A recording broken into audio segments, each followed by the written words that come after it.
All right, we are live. This is the Young Guns podcast number three. I'd like to thank everyone for tuning in tonight. You can watch the show from Google Plus or YouTube, broadcasting live there. Also, like to thank Gun Channels for running it through there on their tab. You find it in the live chat tab, and you can go, if you're a member there, you can go and comment, ask questions. We'll be watching that throughout the night. So, pretty much all there is to it. We're going to go ahead and get down to the topic. We're going to be talking about kids and guns tonight.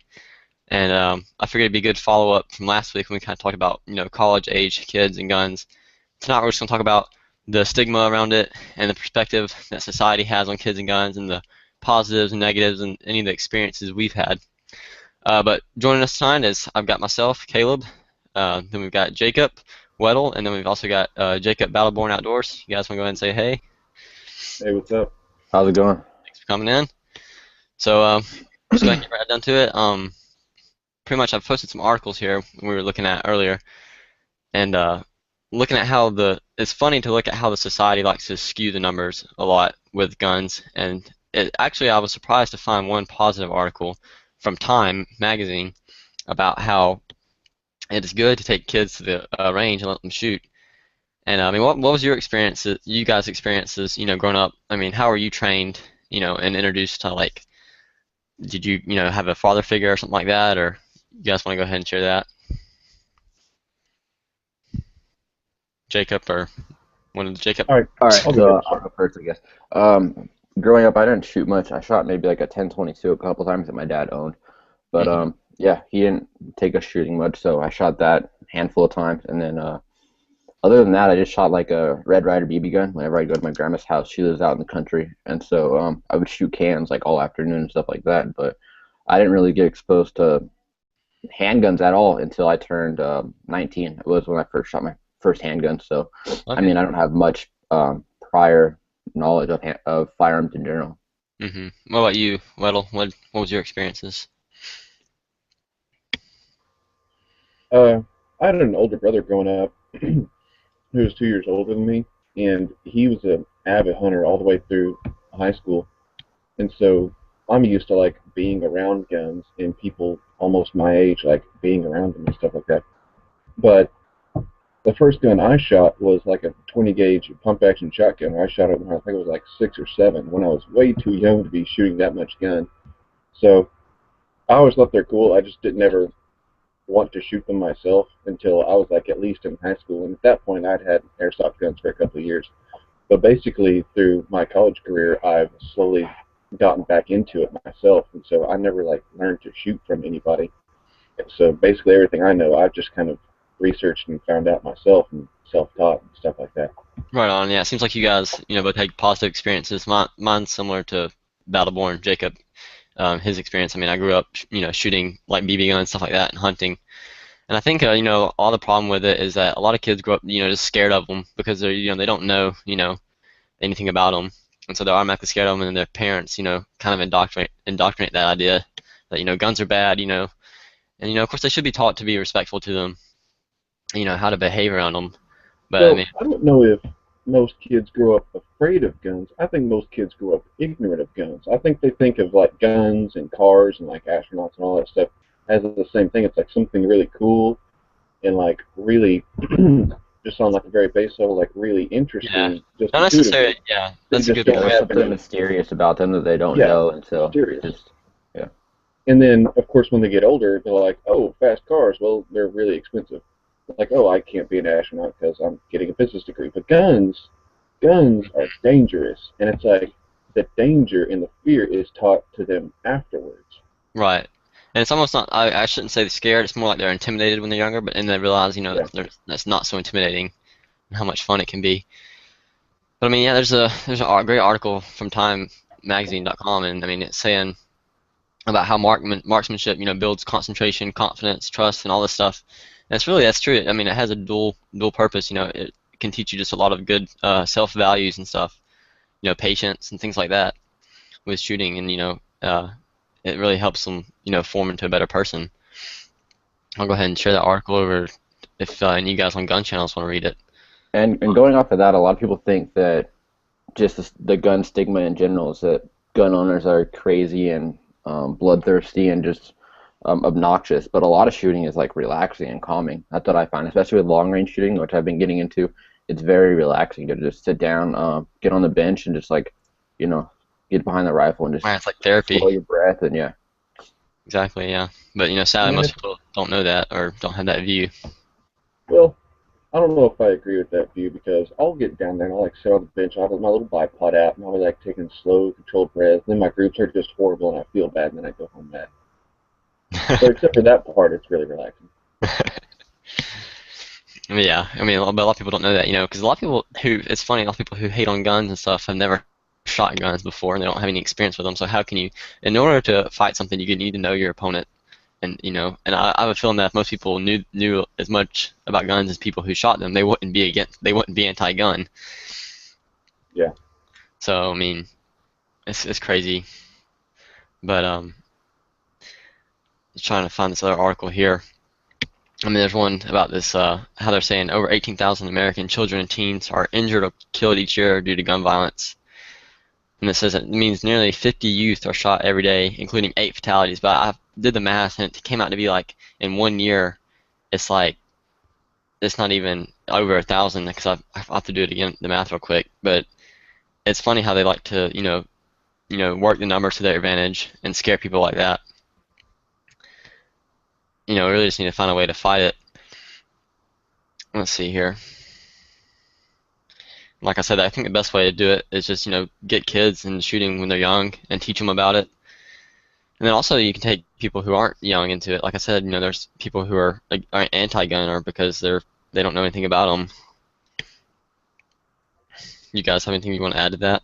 I think it's all about getting people actually behind the gun and letting them shoot it, because you can say as much as you want to them, but until they actually see other gun owners at the range and how we carry ourselves responsibly and how guns aren't completely terrible objects, I think they're going to always have that negative image of them. And another thing I was just looking at too is all of the anti-gun groups like to say, children often have easy access to guns in the home, and I don't think that's as true as they like to think it is. I'll show this. I don't know if you guys saw the link in the side chat there, but they're saying like 1 in 3 homes with children in America have guns, many unlocked or loaded. But I think that's kind of Did you catch that? It's like they gave you a number, 1 in 3 guns in America. They're like 1 in 3 households with children in America have a gun. Okay, that's probably a number that's actually either real or close, if right. not completely in place. But then they say, and many of them have many. easy access. Exactly. What is yes. many? Is many exactly. 1 out of those 3? Is it like a couple thousand nationwide? Because nobody would look at 1,000 or anything and say, oh, that's a small number, unless the overall number is like in the millions. So it's like, what is many? Do they even have any numbers, or are they just making things up at that point? Right. It makes you really wonder. And it kind of, if you're smart enough to see through that, it kind of exposes their false logic. It's just, when you're looking at anything that has to do with numbers, you have to be very, very careful. And you have to read, like, really, really read into it to make sure you're getting the entire story, or at least as much story as possible. Right, and I think that is, having your gun secured is a big thing, though. If you have kids in the home, you do want to have them, so they can't get to them or whatever. That's part of the parent's responsibility. But even then, when I don't know, you guys can share your experiences, but when I was younger, I knew where all the guns were, but my dad kept them locked up, and I knew that if I wasn't supposed to touch them, and he'd let me get them out though whenever he was there. Like he'd be like, okay, like here, let's get this gun out, and then he'd like show me how to unload it and all that stuff. And so I think that's really a big key, just knowing how to teach a kid to act with guns in the home like that.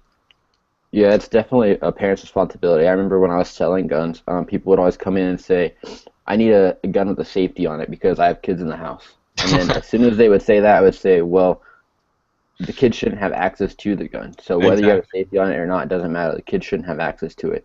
And I would always tell them that you should probably teach your kid how to shoot a gun and how to properly handle the gun. But if you aren't in the home and you aren't the one handling the firearm, the kid should not have any access to it. Exactly. Yeah, that's pretty funny that they would ask that. That's like, I would just like stare at them like, really? Are you serious? Like, it's like, oh, they can hold it as long as it has a safety on it. It's fine. That's like saying, hey, That's like saying I need a car with a handbrake so that when I'm not there and little Jimmy like climbs into the front seat and You turns can it use the on, brake. you can't undo the parking brake. Yeah, I mean, Exactly. if they're gonna pull a trigger, they can probably like turn off the safety. So I mean, it's nothing to them. Mhm. That's pretty funny. But yeah, another percentage that another article I'm reading some of this from the Brady campaign, and they're saying like 25% of parents with guns keep at least one loaded. Well, that doesn't mean anything negative. I mean, you have a gun to have it loaded. You don't have a, like you're saying with a car, you don't have a car with no gas in it. So, Yeah. that doesn't necessarily mean that they're secured or unsecured guns. And a lot of those probably, also you got to factor in a lot of people who use a gun for their job too. That factors into it. So Well, I it's bet 100% of parents with children own cars with gas in them. exactly, yeah. It's just kind of funny how they like to use those numbers like that. Let's see what else they had.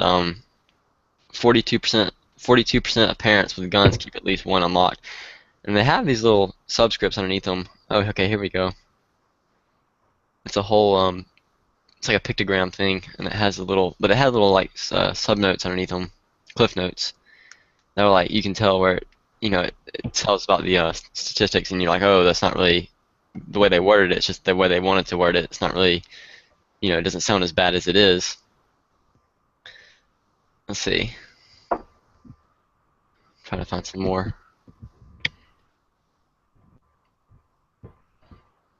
So yeah, pretty much this looks like they're trying to get people to pledge to ask about guns, which and sometimes it does seem like they have a good mission. Like, I mean, they are trying to do what's they mean well in heart sometimes, but then at the same Well, time I mean, they're going about it the wrong way. they have a good premise on the outside. It's like they want to keep people from being murdered with guns. I mean, me too. I don't want Right. anybody getting murdered Exactly. with guns. Nobody wants kids I dying. just don't think that you'll ever achieve that by trying to take everybody's guns away. Like, I hope that no kids ever get accidentally shot with guns ever again in the history of the world. But I don't think that's possible by locking kids away from guns or locking guns away from kids. I think that's possible by teaching kids how to safely use them, take away the mystery, and then restricting access when you're not there. Exactly. Yeah, it's all about education Yeah. and just schooling them on it. That's another point I was gonna get to is like, what do you guys think would be the best way to teach kids about guns? Like, I mean, as far as actual shooting, I mean, a lot of like the Time magazine, their example was doing like single shot 22 types marksmanship. I think that's great, because it's not a firearm that that's a firearm they can control and feel safe with. And Yeah, it's I just think a great that thing to if you start a new shooter, like, I don't care what age, what gender, what size, what stature, whatever, it doesn't matter. If you start somebody on a gun who's never shot a gun before, and that gun is not a 22, you're Yeah. probably going to drive them away. I made the right. They're not mistake gonna be of, ready to pay for it. yeah, I mean, I made the mistake of taking my then girlfriend out to shoot one time. Like, I don't, like, she'd grown up shooting shotguns or whatever. Unlike Hmm. rarely, not all the time, but like she would shoot a shotgun once or twice a year. And we rented a compact size 9mm handgun to go shoot at the range one time to see if I liked it or not. And I was like, hey, you want to shoot? She's like, yeah, sure. I've never shot a handgun before, whatever. I didn't have much experience on it either, but I had shot handguns before. And I shot it, and I thought it was kind of snappy. And she shot about twice, and she said she hated it. I couldn't get her to pick up another handgun until I finally got her a 22 pistol. And Hmm. she loves that thing. And she's like, this is all the gun I need. I don't need a 9mm handgun. And I think it's that one experience, like, may keep her from actually shooting my Right. 9mm handgun for And I over a had a month similar ago. experience too. Like you're talking about, you shot a shotgun like that when you were young. I had the same thing when I was like 11 or 12. I was turkey hunting Yeah. with my grandpa, and I'd only been hunting with him like a couple of years. He's like, "You want to shoot the shotgun?" After we'd already got hunting, didn't see anything. Like, yeah, sure. And so he set up a metal can over there or whatever, and I shot it and everything and hit it, but like it knocked me to the ground almost. Like I stumbled and I fell down. And Yeah. I mean, it didn't. I mean, I knew to expect it. I wanted to shoot the gun. I wasn't scared going into it, but I was like, man, I was like, holy crap! And like even after years after that, I was always like, oh man, I gotta go shoot this shotgun. Like if I was going hunting, I'm like, I'm not shooting a turkey or something unless I'm not gonna shoot the shotgun unless I have to. And finally I got over it, after a few years. But for that, you really don't want to mess it up by scaring them like that. And it's funny you talk about your girlfriend like shooting handguns and stuff. It's crazy to me Like just the other day, I shoot a Glock 34. Well, I compete with 9mm. And I picked up a Glock 35 with my friends. I was shooting it, and I was like, man, I just shot a 40 caliber, which is what a Glock 35 is, a few weeks ago, a SIG, and I was like, and I hated it. I was like, man, this thing is snappy. I was like, that was not fun to shoot at all, and I was kind of expecting the same thing. I picked up the Glock 35 though, and it shot like it was nice. I was like, man, I can't even tell the difference between this and the 9mm. And it's I guess it's because I'm used to the Glocks and I've trained with them and everything. And it's funny how like probably 2 years ago if I would have done that I probably would have picked up the 40 caliber and be like, oh my gosh, this thing kicks like crazy. But it's really just about getting trigger time in and getting acquainted with the gun, stuff like that. Yeah. Yeah, I always get upset when I see the videos on YouTube and people hand a 44 Magnum or something outrageous to a first-time shooter just to see like their reaction and stuff. Like, Mhm. yeah, it might be silly or whatnot, but at the end of the day, it's very dangerous and it's just not a good thing for shooting in general. There's one thing about like playing pranks on people, and then there's handing somebody an extremely dangerous, literally lethal device that's way too much for them to control, and then watching them screw it up. That's not funny to me. That's frankly, it kind of gets my blood boiling every time I see it, and that's before I even consider how lethal the situation is.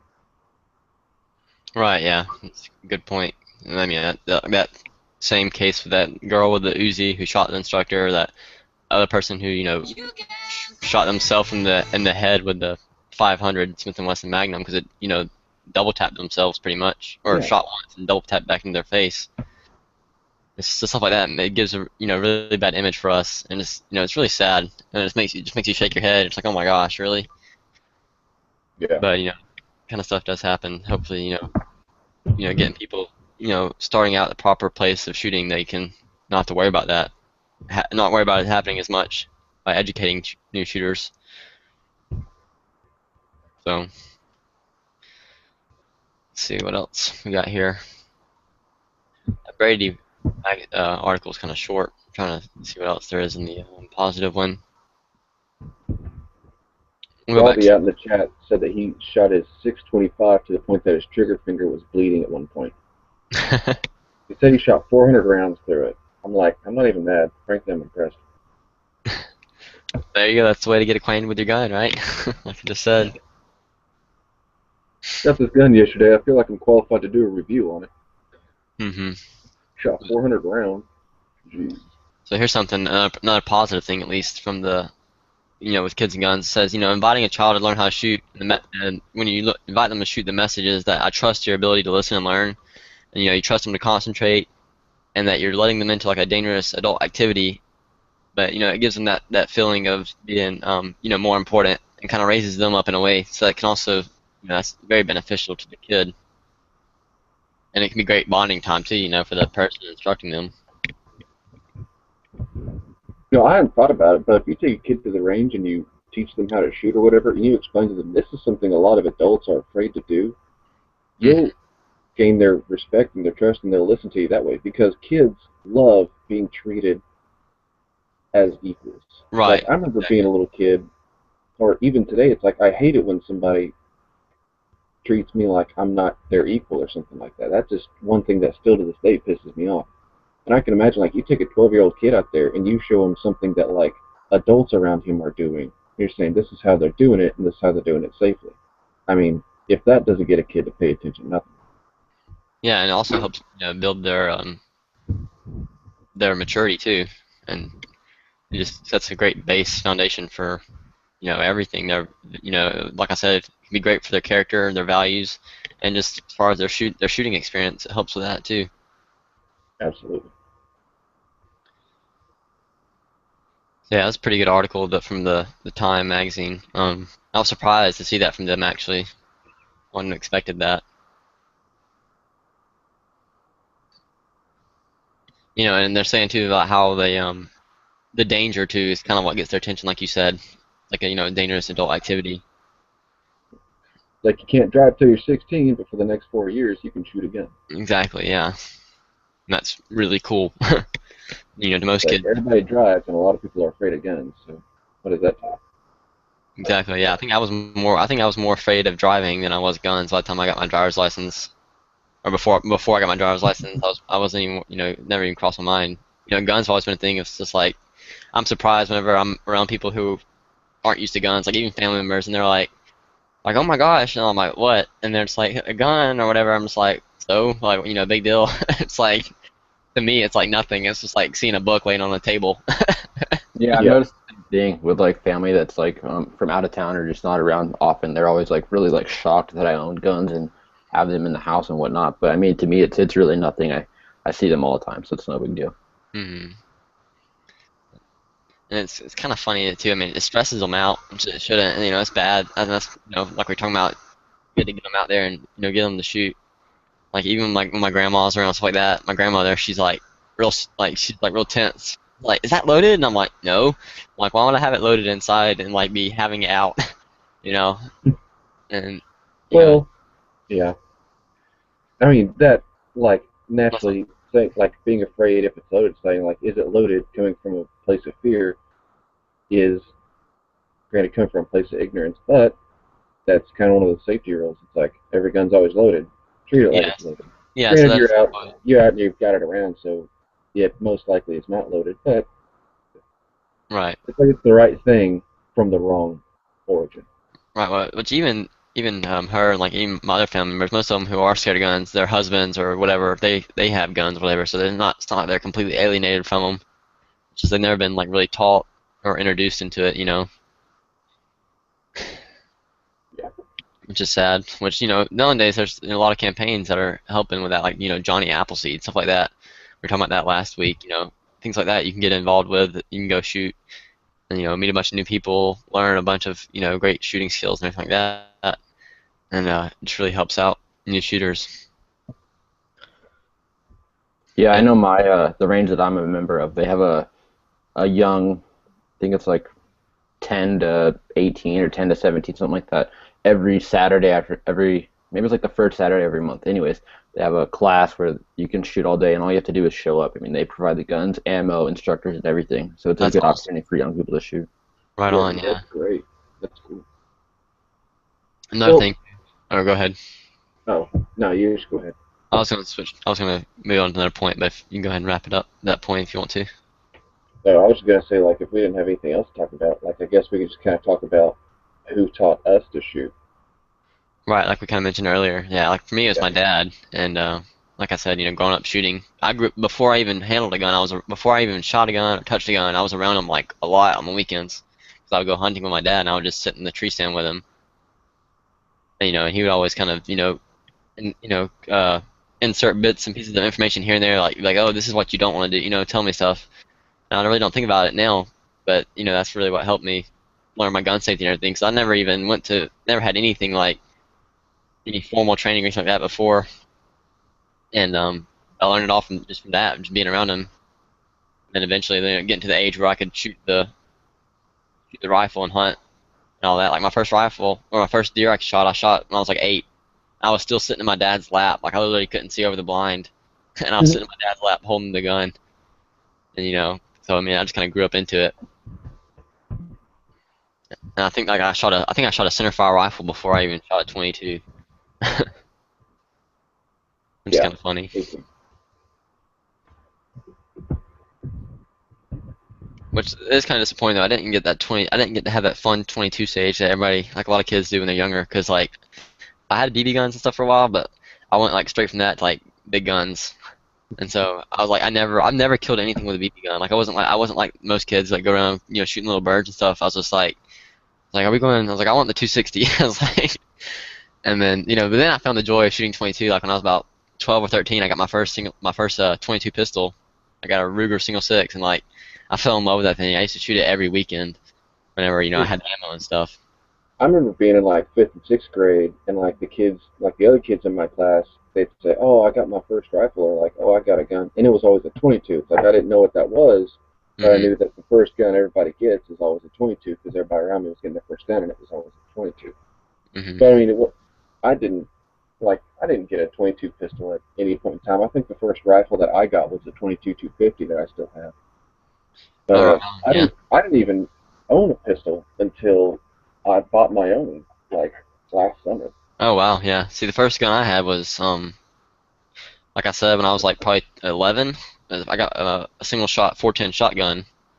My grandpa gave to me. I still have it. So that was my first, long gun. I still don't even own a shotgun. And then after that, I got, a couple of small bolt action stuff. And then I finally got my first pistol when I was, like I said, I think I was 13. My dad bought it from my uncle and so I could have it to shoot. It was that Ruger. And then, like literally like 5 months later, my uncle gave me a black powder 44. That's how I got. That's how actually I got into bullet casting and stuff because it came with That them. makes sense. And Yeah. I didn't really cast a lot for it. I probably have not casted more than 100 rounds for that thing. Probably under 100. So I had that, and then eventually I got my 1911. When I was like 16. Now I've just been adding to the collection and so forth. Yeah, definitely. Getting young kids into like that, and just getting them a little 22. That's all it takes to get them, get the hobby started.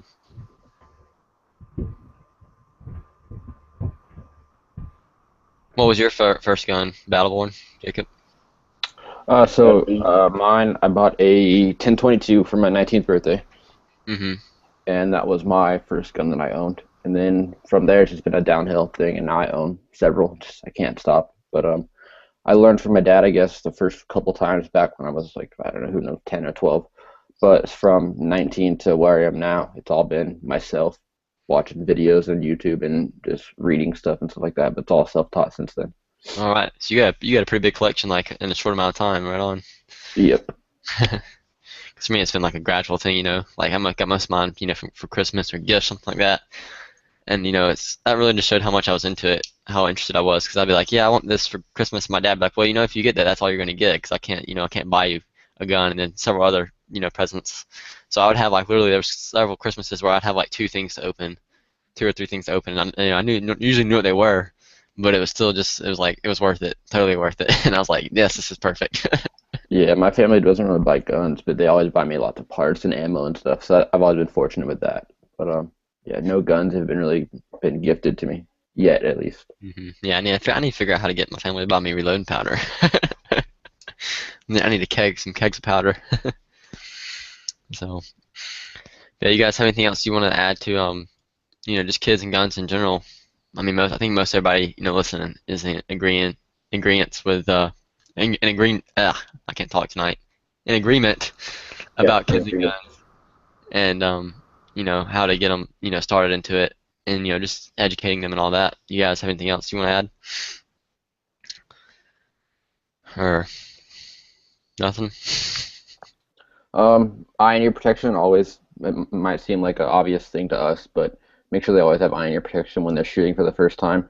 I know I used to work at an indoor gun range. People hated it because it was so loud and stuff, and so I would always recommend doubling up with the foam earplugs and then the ear muffs, and they always enjoyed it a lot more. So Right on. That's a good point. That just reminds me that's one thing that can scare kids a lot is the sound, the noise, and that's why suppressors and stuff like that can be a great tool for new shooters as well if you have that available to you.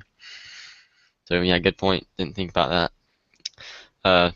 Weddle, you got anything else you want to add? Not really. I think it's a good idea on doubling up earplugs, though. Either that or just shoot them on 22. And I guess if somebody else is around who has something a little louder than a 22, you'd want to double up anyway. Mm-hmm. All right, so I guess that's going to go ahead and conclude the topic portion of the chat. I know it's kind of short tonight. We were running kind of low on panelists. Just a lot of people were busy, weren't able to make it. But I appreciate everybody tuning in and panelists for showing up. We're just going to talk for a few more minutes on here actually, just about just guns in general. We were talking about USPSA and stuff earlier before the chat. So if you guys want to hang around and listen to that, you're welcome to. And thank you guys for listening to the topic chat. So now we're into the general gun chat. You guys want to bring up anything like what's new, what's going on? Because I know you're talking about that holster you got, right, Weddle?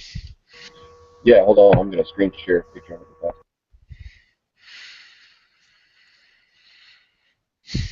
I know I just got a new bullet mold a few weeks ago. So now are you casting everything that you load, or are you still buying bullets as well? Yeah, no, I'm casting everything. I've never bought bullets actually. I've never bought pistol bullets. Wow. Well, he can't. He's not 21. Exactly. Well, I know I can buy the bullets. I just can't buy the rounds. Which I wouldn't buy the rounds anyways. I'd still reload it even if I didn't cast. It'd still be cheaper. But is that the Kydex? Is that it? The Kydex one right there? Yeah, it's made by a company called T-Rex Arms, Mm-hmm. which is actually kind of funny because they have little bitty arms. But this is what they call the Ragnarok. It's like a modular system. I'll give another picture of it. It's actually an outside waistband holster that you can get pre-drilled to go into the waistband also. Oh, it'll do both. That's cool. Yeah. What do you, You can. It'll attach to like 4 or 5 different kind of generic attachment. Oh, here's a good picture for it actually. Ah, crap, it's too small. But I mean, you can get it to where it'll hook onto like a Black Hawk rig, a blade tech, like a all kinds of different attachments. Well, let's see. All right, here it is on a mid thigh. Here it is, just kind of not touching very much stuff. Here it is. They have one. It's like I guess it's an RTI hanger. There's it on the thigh rig again. Here it is with a belt clip. I mean, it's just basically trying to be the most modular, light compatible holster on the market. what, It's what just, what gun are you getting it for? oh, my MP full size. Okay, cool. So what are you gonna use it for? Just like range use or carry or what? Uh, I got it where it's going to be inside waistband compatible, so I'm probably going to carry it, and I'll just move it on to different stuff when I like go to the range or whatever. Or like right now, since it's so cold, I'll probably just wear it outside waistband. Mm-hmm. I also have a special limited edition Captain America version. Right on. That's cool. As far as holsters go, I've pretty much kept my one holster I use, my CompTac holster. I've actually, where did I put it? It's right here. I really like it. I use it for USPSA. It's just your basic standard Kydex holster. It has 3 adjustment screws right here, Oh yeah. the Allen key, and it uses those little, those little rubber buffers, and just pushes the Kydex on the gun. It's great. I love it. And Yeah, I it it have was a to brand have new like holster.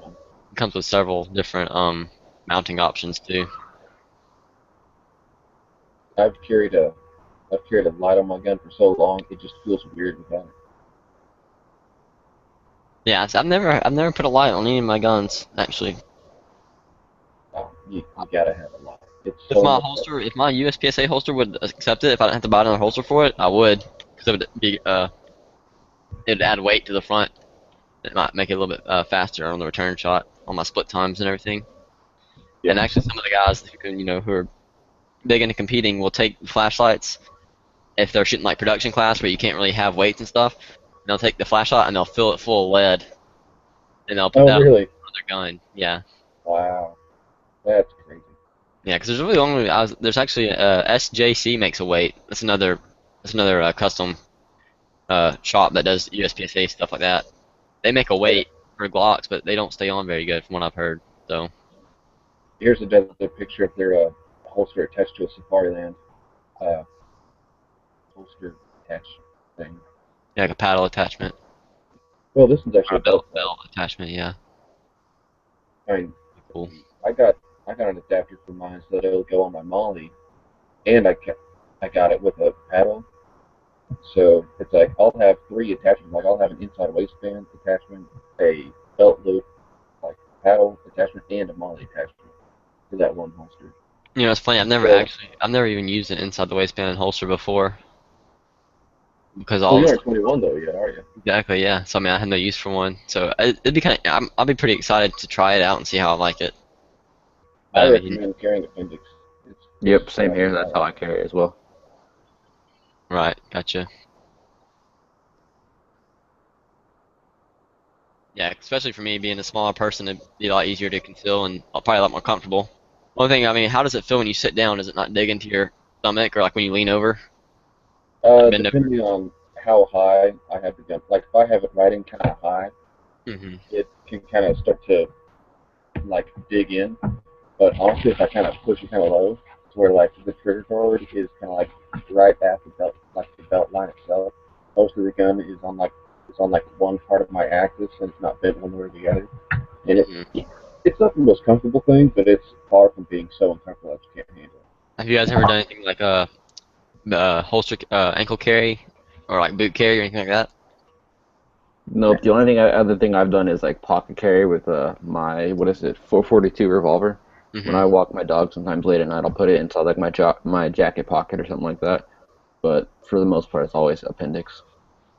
Right on. Yeah, I wouldn't mind trying like the ankle carry because I know that's like a lot of the officers do when they're plain clothes. Sometimes they'll carry it on their ankle.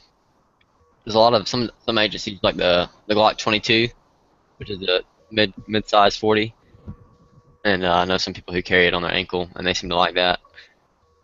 And I wouldn't mind trying that, like boot carry or something like that.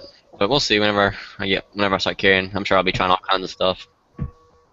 I don't recommend ankle carry because, like, what in the world would be fast or efficient or non-obvious about pulling a gun off Yeah, your ankle? it'd be like It's it like would just be a more of a guy, comfort. a guy breaks in, or like he's like, "Hey, give me all your money." You're like, "Hold on, let me tie my shoes real fast." Exactly. Yeah. And I've always thought it'd make it like awkward to walk because your one leg would be a lot heavier than the other, so you'd be like carrying an ankle weight on one leg and then nothing on the other. I don't know, I just think it'd be uncomfortable. But Yeah. Well, I mean, that's what I'm saying. If I did, it'd be like a smaller gun, or maybe that'd be like a good backup, location.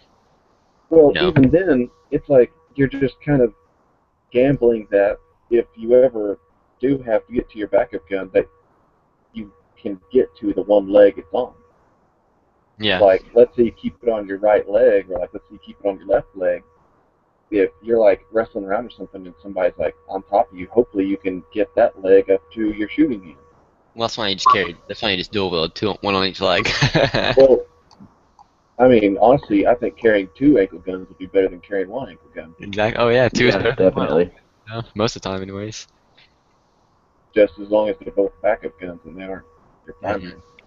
Yeah, but I'll probably carry it like I said inside the waistband, like appendix carry, something like that, or maybe small of the back, like the kidney, I guess, what you call it, or either just outside the waistband on the hip, and I'll just like have a jacket on over it, like especially during the winter.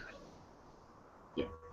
That's one good thing about here in Georgia. We have a pretty long, cool season, and even though it's not like cold, I usually wear a light windbreaker. It's pretty baggy, and you wouldn't be able to see anything over under it really. Small to a point of reason. Depends on what I was carrying. I Yeah, carry and a my lot of holsters hug pretty close to the body, so it's easy to cover it up with just a light jacket or a hoodie or whatever you're wearing. Yeah, and if I want to be flashy, I'd carry my Glock 34, my Magwell on there, my extended base plates. Have an offset drop holster. That's like my USPSA holster I was just showing a second ago. It doesn't even touch my body. It just hangs there, which makes it, wicked fast. So was kind of interesting actually. My last USPSA match, there was a guy there who shot IDPA and he was shooting the USPSA for the first time, and he was drawing from concealment actually, and he actually had it like behind his hip almost like. He had to make sure it was okay with the range master that it wasn't going to be like breaking the 180 type issue, which it was fine. He did fine, but it was kind of neat seeing that at a match like that. And he still did pretty good though. I was just thinking, you said your competition holster doesn't even like touch. Is it like just kind of like waving out there, or is it like solid mounted to your belt? It just doesn't actually touch your body anywhere, or like Like right, I have it right here. Like this is the bottom of it, so this part might touch my leg every now and then, but it just okay, I see what you're saying now. Gotcha. it hangs because this little attachment right here is what is the offset hanger they send with it. You can take this off and you can mount it directly up here. You can mount this part. You can mount this part right here to here. And it can be like Okay. belt ride. But What is that holster they use? Like I guess it'd be the open class. It looks like it's not even really a holster. It looks like it just holds the gun from like the tip of the gun. What is that? yeah, those are just race holsters. They're CR Speed makes them. Double Alpha. There's several companies who make the See, race those holsters things are that cool, but they're expensive. What they do they hold retain from? Like where the do they? trigger guard. The Oh, trigger guard. trigger. Yeah. I Some of think them don't they. even. Some of them don't even have the. Most all of them do, but some of them don't even have the barrel thing on the end. Like the double alpha ones, I know some of them don't have it. It just locks purely by trigger guard. And those are like those holsters lock and unlock. Like literally, if you have it unlocked and you walk and you start walking, it'll fall off the holster. That's how. I mean, you can adjust it, but that's usually how light they are. Like you couldn't run with it unlocked. But if So you they get it just locked, unlock it right before the stage and then yeah, lock it they'll walk after the up and stage. they'll say make ready, whatever. So the person's sitting there loading magazines, whatever, dry fire, whatever, and they load up chamber around, stick it in their holster, make sure it's unlocked, and then they shoot, and then whenever they show range clear, or when they show gun clear at the end, clear the gun, put down their holster, and lock the holster back before they move. That's what they're doing after that. Okay, it makes sense now. Yeah, because it takes like a little bit, like 2 extra seconds for them to do it sometimes. Dude, look at this holster somebody posted a picture of in the chat. I'm just flabbergasted. Oh, that revolver Like, holster? yeah, but like it's got an RMR mounted on an adapter on top of the rail. It's like God, that's so high. Yeah, the offset there is terrible. Like, that's like what is your zero range? exactly. If you're too close to the target, you're gonna be like, what, like 4 inches low? You'd have to like know your holdovers out to 25 yards. It's ridiculous. It's terrible. I had that Probably as same. bad as AR, except I had that the same bullet- problem. I had that same problem with my 2245. Actually, I'll grab it real quick. Hang on a second. I'll show you guys what I'm talking about. I mean, that'd be this thing, dude. It's like really cool if somebody tried to rob you and you whipped that guy out on them. They'd be like at that point. So when I was zeroing this gun, I was actually, when I first got it, I was like shooting it like at 10 yards. So like, I'm like, that's plenty far enough, you know, to zero it in. And I could not get it like, I could not get the red dot sight low or high enough. Like I couldn't move it either way to get it close to the point of impact. I had to move it, you know, at like 20 yards to set it in. And it's not even that high. See, this is what it sits on. This is like my 22 open gun right here. Like, if there was a 22 still match around here, and then they had open class, this is what I'd be shooting. But they do have those matches, but it's not really. Is that Yeah. a commentator on the front? Yeah, it's a compensator. It's freaking sweet. This gun doesn't move when you shoot it. I've got a Yeah, I was Volkorsen gonna trigger. say, like, that gun can't have any recoil. Like literally the trigger. Okay, let's see if you can see this.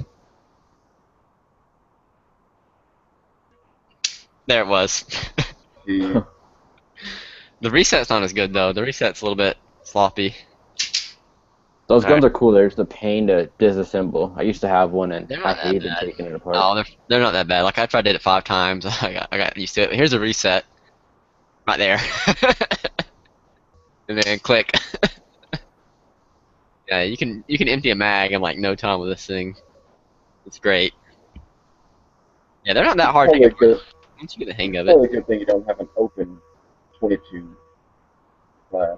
Yeah, It's probably good I don't have what? I said it's good that they don't have a class that you can shoot that gun in. 'Cause that'd Oh be- god. Yeah, that'd be like freaking. I'd be insane. Oh, they do. There are some matches that allow 22s. Like one USPSA match I shoot at monthly. They just started letting people come and shoot 22s like kids and stuff. You know. Of course, none of the Yeah. scores go to USPSA. It's not officially scored, but well, you get scored for that match, but they don't. You know, you're not classified or anything. I was like, man, you know how much fun it'd be to bring 2 guns, bring my gun and bring my 22. I mean, everybody would probably hate me for taking so long, but you know,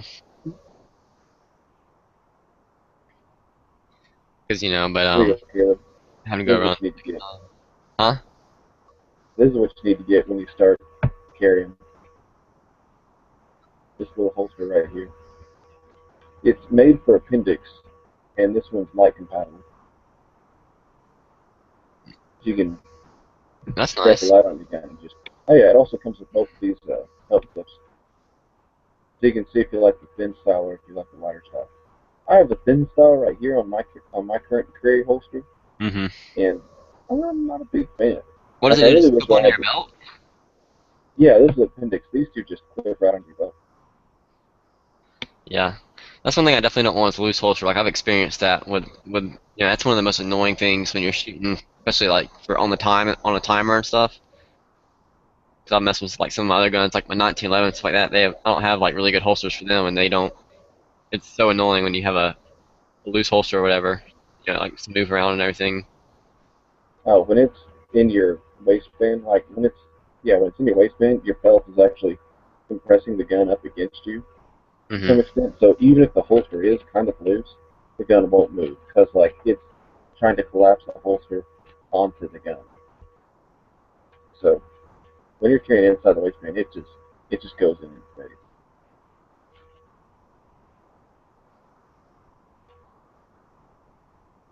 Or I could go old school and be be a cowboy and carry on a shoulder rig 2 single action revolvers. Try to. It's pirate style. Yeah, God, buy me some dueling pistols. They call it a 6-shooter because you carry 6 guns. Exactly. New York Reload. Again and again. So, Battleborn, you're talking about USPSA and stuff. You said, do you want to start shooting some matches or something, or I mean, have you been looking into getting into it? Sorry, I was muted.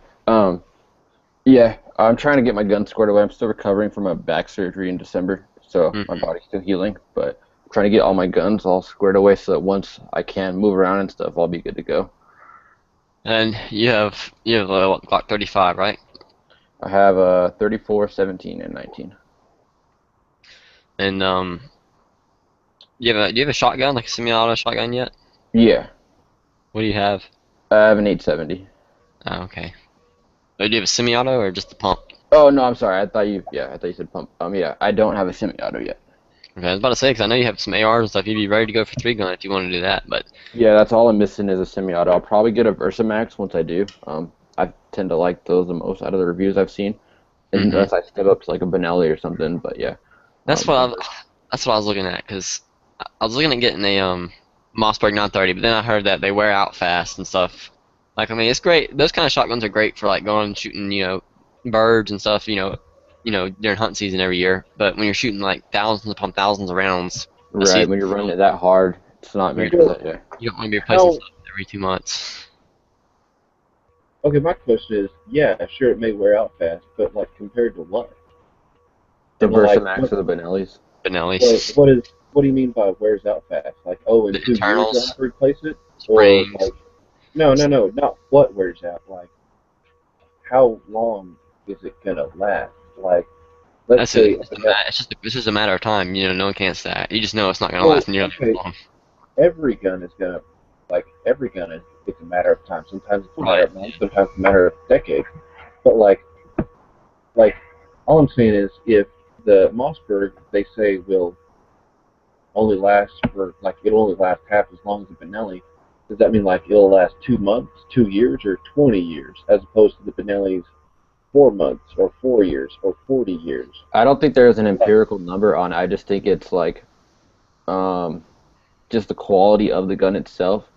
Just parts will last. Not necessarily the whole gun will break down at a 2 year mark, but it's just certain springs or certain parts will wear out sooner than the Benelli parts will. So I mean, over the well, lifetime, okay, you'll but replace more on the Mossberg than you would on the Benelli. well, yeah, but at what point are you like replacing a spring every couple of months, and you're spending, I don't know, 5, 20 bucks on those springs every couple of months, as opposed to paying, what's the price difference between the Mossberg and the Benelli? No, I know what you're saying how like the Benelli's double the price, and so it might be better to buy two Mossbergs than one Benelli.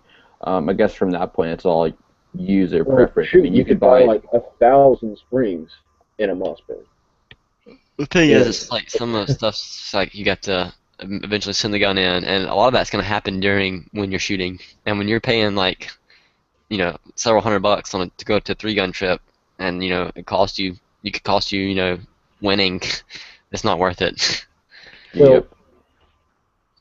I don't know. It's like I just see everything through the eyes of a starving college student. I'm like, Well, yeah, yeah, that's why sure. I was initially It's looking at like the if I had Mossberg. the ability, I would rather buy the better gun. But That's why I was if initially I looking at have the ability, I was initially looking at the Mossberg, but then like I was talking to one of the other guys, one of my guys I shoot USPSA with, and he's like I was shooting a 3 gun match just a couple weeks ago with Jerry Mitchell, him and his daughter, and he's like even their guns they both shoot Mossberg 930s, obviously because it's the Mossberg 930 JM, but they were shooting those, and both of them were having problems with their guns. They weren't running. It's just like even though they still won the match because they're freaking Mitchell, but it yeah. doesn't if that happens to one of us, we're screwed. Hmm. So I was like, yeah. And then someone actually recommended to me this Stager M3000 or Stoger, however you want to say it, which is pretty much Okay. which is like a shotgun that's ready to go for 3 gun. M3000 3 gun is what they call it, I think. And it's pretty much like a kind of saves a lot of money, but you still have a shotgun that's already had everything done to it to run for 3 gun. And I think Terran Tactical does all the work on it. I'm not sure.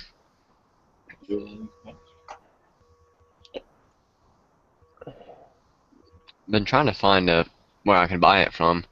They're like $700. So I mean, it's a little bit more than the Mossberg.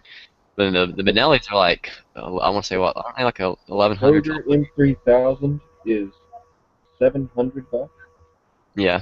Yeah, it looks like it's endorsed by Jesse Tischauer, which is a good three-gun shooter. So, Here's a link to the one I was looking at anyways. But yeah, I was gonna buy my AR upper this month, my tax term, but I don't think I won't be able to because there's some other stuff going on. I really wanted to buy it, but I don't think it's gonna happen. So I got a lot of time anyways to wait till I start shooting 3-gun. I would like to be able to shoot it I'd like to be going to 3-gun matches by the end of summer, but it might not work out. So who knows? so what do you think would be better, buying the Versamax Competition Tactical, the one that's all done up to three-gun already, or buying a standard Versamax and outfitting it yourself? Well, I mean, it depends on I what would all always done. suggest outfitting it yourself. It That's depends what on I what all usually do. I done. just I mean, wasn't like, sure with this one, 'cause I'm not familiar with that gun. The only thing I've heard some stuff too on the Versamax. That's actually what the guy I shoot with. He's also looking at getting a 3-gun. He was actually going to talk to some people that were into it and see what they said about it, about how good of a gun it is overall. I don't know how much does that gun run, like the one that doesn't come upgraded. I want to say like 6 or 7. So the one that's already all done up is probably like what 8 or 900 at least. No, the Versamax, the Competition Tactical, I saw that for like 12 or 13. Oh yeah, well by that point I would just buy a Benelli. I mean, yeah, you're gonna spend like with the Benellis, you're gonna spend like $1,000 probably just for the gun, and then you're probably gonna spend like another 500 or so to get the gun ready for 3-gun. But it's gonna be a gun that runs, and Yeah, so like right now on Gunbroker, the buy now is $13.99, and it has 8 bids, and the current price is $1,200. So I mean, it's going for for the 12 Benelli, plus. No, that's the Versamax oh wow, yeah, Competition Tactical. yeah. So I mean, I don't know. That's what I haven't heard much about the Versamax. I don't know anything about it. I really don't know crap about shotguns much, like as far as what goes bad on them and what like I don't know the ins and outs. So I've never shot one for competition or anything or ran one. What's that channel? His new name is Gun Time. I forgot his old name. Brandon 401 is what it was. Oh yeah. He has a Versamax, the Comptac, and it looks nice on his channel. He runs it pretty fast, but yeah, I don't know how they are. Yeah, so I mean, I was either looking at the Benelli, or I'm either gonna save up and get the Benelli, or just get the probably the I was thinking the Stoeger, but I'm gonna look around some more on the Stoeger. And I'm gonna ask that my friend of mine what he's heard about the Versamax, because he knows a lot of people who are in the. He's an older guy and he's been around a long time, so he knows a lot of the guys who are shooting who are into the competition world for 3-gun right now. So he can get some information about what runs, what doesn't, and hope for that well, point. one thing about I just kind of did a little Googling on the Stoeger, and I found a forum entry that I put in the internal, and it talks about how the Stoeger needs it looks like $250 worth of upgrades before it's 3-gun ready, but still well, according to this, it has the MSRP of the Stoeger at $450, and then you have 200 and little under $200 worth of upgrades, so it comes out to $645 after you're done. Whereas the Mossberg M3000 starts at $650, and then you only need to do $50 worth of work, but it starts out above where the Stoeger does, plus $200 worth of work on it. Mm-hmm. So it looks like, and this is the Stoeger M3000, so it doesn't look like the M3000 is quite ready for 3-gun. Most shotguns aren't none of them. It's really hard to find one that is completely done. Most of it is what you do is you buy the gun from an aftermarket company that already buys the guns direct from the manufacturer and then modifies them. Like Terran Tactical, I think they sell Benelli. I think it's Terran Tactical, maybe someone else. I forget who it was. They sell Benellis or something like that for it's like 1800. It's like $2,000 almost, but it comes decked out, ready to go, so it never needs anything else done to it. So yeah, most of them you are gonna have to do I something, wouldn't do that myself. but I just see package deals like that where you buy it already done, it seems to me like that's always what you would pay plus 10 or 20% more. Hmm. And that's not like you doing it at home. That's like if you bought the gun and you sent it off to each of those people, or even to that one company to get all that stuff done. It's like you're paying 10% on top of that to already have it done. Yeah, so I'm Right. looking at Terran Tactical's website right now, and if you send in your Benelli for an extra 1349, so 1350, they'll completely redo it for you with all Okay, so their you're parts looking and at like stuff. 2,500 bucks. So you got to buy the gun, then you pay them like 1,200 to do everything. Yeah. But it's like I'm sure it's like amazing work. Yeah. Of course, if you're shooting you want to shoot unlimited class, you want to shoot open class in three gun, you could just buy a Sega or something like that. But I don't want to shoot unlimited class. I don't want to buy like a $2,000 AR with like a $3,000 optic. What's the difference in the classes for three gun? Like, Well, there's actually some. They've been calling it different things, but they mean the same thing. I think well, the new term they're starting to use, they actually just introduced it this year, is practical.